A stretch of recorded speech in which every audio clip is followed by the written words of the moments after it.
ভোটারদের দেন।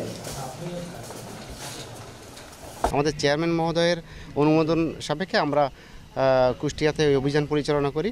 সেটা গতকালকের ধারাবাহিকতায়, গতকাল আমরা কুমারখালী অফিসে গিয়েছিলাম, সেই ধারাবাহিকতায় সদর উপজেলায় সরকারের সমন্বিত ব্যবস্থাপনার মাধ্যমে কৃষি যান্ত্রিকীকরণ যে প্রজেক্টের বিভিন্ন ইলেকট্রনিক যন্ত্রপাতি সরবরাহের অনিয়মের বিষয়ে আমরা রেকর্ডপত্র সংগ্রহ করেছি। পরবর্তীতে বিস্তারিত যাচাই বাছাই করে কমিশনে জানাবো। কুমারখালীতে আমরা তাদের যে প্রত্যয়ন এবং ক্রয় সংক্রান্ত যে রেকর্ডপত্র, তার সাথে তথ্যের গরমিল পেয়েছি, বাস্তবের গরমিল পেয়েছি। সেখানে আমরা দেখেছি রিপার যাদেরকে বিতরণ করা হয়েছে সেখানে কয়েকজন বলছেন যে তারা পাননি, এবং কুষ্টিয়া সদরে একই অবস্থা আমরা দেখলাম।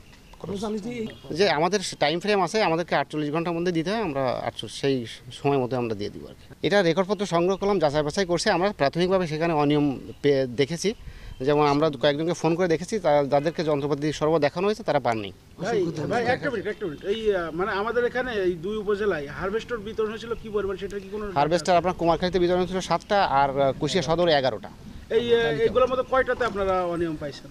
এইটা আমরা এখন এইভাবে বলতে পারছি না, রেকর্ডপত্র যাচাই পর্যালোচনা